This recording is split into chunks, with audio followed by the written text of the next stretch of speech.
La région Auvergne-Rhône-Alpes vous présente Voyons voir.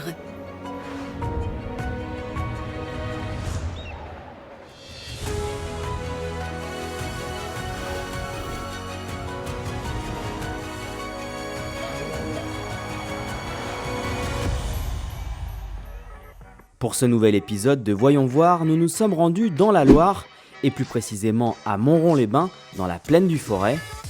Son château emblématique, édifié sur une petite butte volcanique, a vécu son âge d'or à la Renaissance, avant de connaître un lent déclin jusqu'à la Révolution, où il fut même incendié.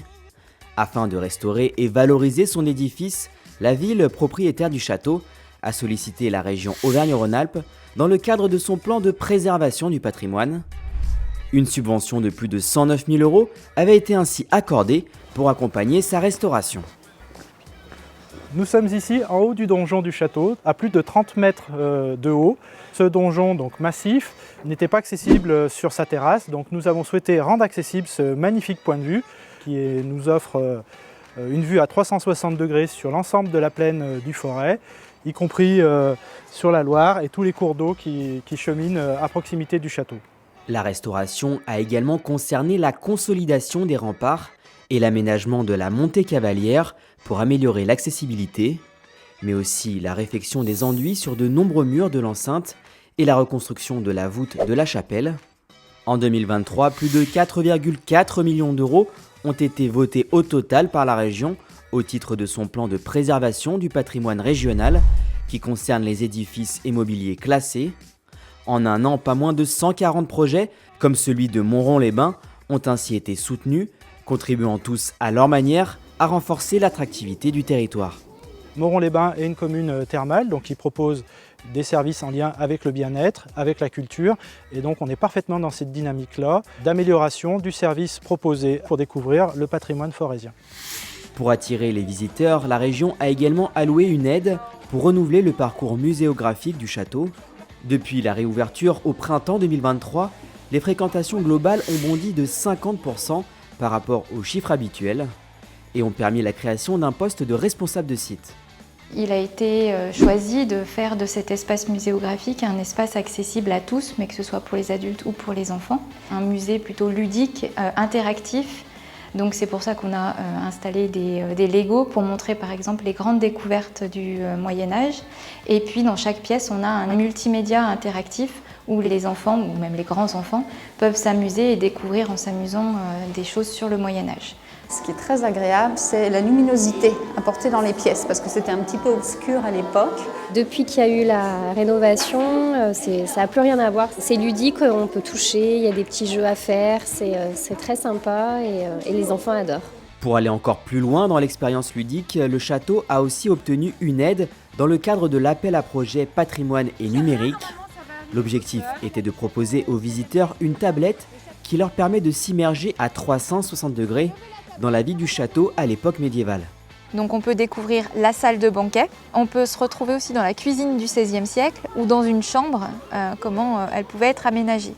Il y a l'archéologue en fait, qui a travaillé sur le château qui nous a aidés sur ces reconstitutions et puis on s'est appuyé sur un inventaire qu'on possède qui date de 1575 et qui nous décrit tout le mobilier qu'on pouvait avoir dans le château. Les enfants peuvent aussi apprendre en s'amusant à travers un jeu de piste via QR code. Et ce n'est pas tout, vous allez voir dans la deuxième partie que le château a encore d'autres idées pour que les visiteurs se plongent pleinement dans l'époque des princesses et des chevaliers. En attendant, faisons un petit saut en Isère pour découvrir un autre projet de préservation du patrimoine. Imaginez des travailleuses par dizaines et des écheveaux de soie empilés par centaines, mais de fil en aiguille, la Galicière est devenue bien silencieuse. Cette ancienne usine de moulinage de soie à Chatte en Isère abrite des machines datant de la Révolution française. Le site a reçu en 2023 le label Patrimoine industriel remarquable qui a pour but de mettre en avant les richesses du territoire, une véritable capsule temporelle pour le public. C'est un site exceptionnel du fait que ces machines, qui datent de la fin du XVIIIe, donc en pleine Révolution française, sont encore présentes aujourd'hui. Elles n'ont été ni changées ni modernisées. Mais il y a un an, une partie de la toiture de la filature s'est effondrée. Des travaux sont donc nécessaires, un coût qui s'élèverait à près de 1,9 million d'euros. Comme soutien financier, la Galissière peut compter sur les aides de la région qui participent à hauteur de 108 500 € pour la restauration. C'est le bâtiment qui était le plus compliqué à restaurer, donc nous sommes très très contents d'avoir pu bénéficier de cette dotation pour faire les choses dans les règles de l'art. L'association Les Amis de la Galissière œuvre en parallèle pour construire dans cette filature un nouveau projet.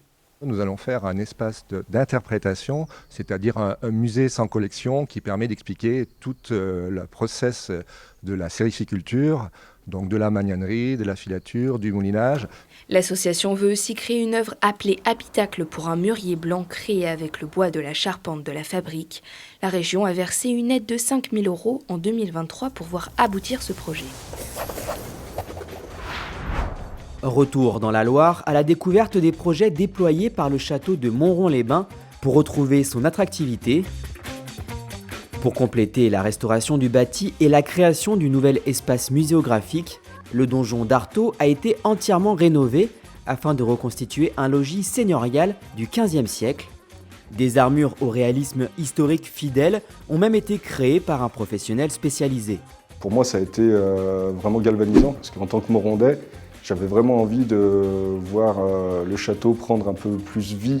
Donc là, j'ai fait la proposition d'exposer 2 armures de chevalier que l'on peut voir derrière moi et 2 armures de soldats, une dite d'homme d'armes, donc un soldat lourdement armuré avec des pièces de bonne facture, et une armure un peu plus modeste de soldats, on va dire, de classe sociale un petit peu inférieure.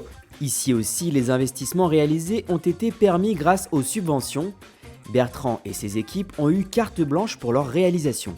Pour vous donner une idée, une muséographie comme celle-ci, c'est un montant d'environ 30 000 € pour tout ce qui est armure, mobilier et accessoires.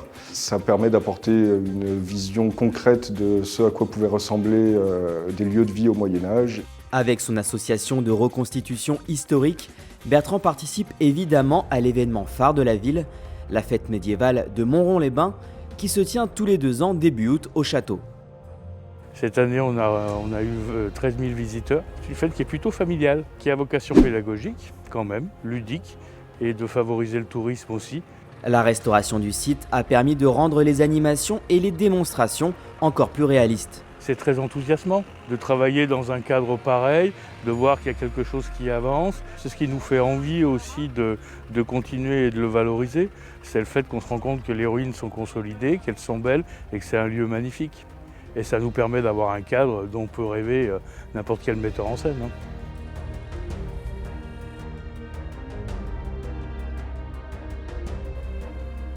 La région Auvergne-Rhône-Alpes vous a présenté Voyons voir.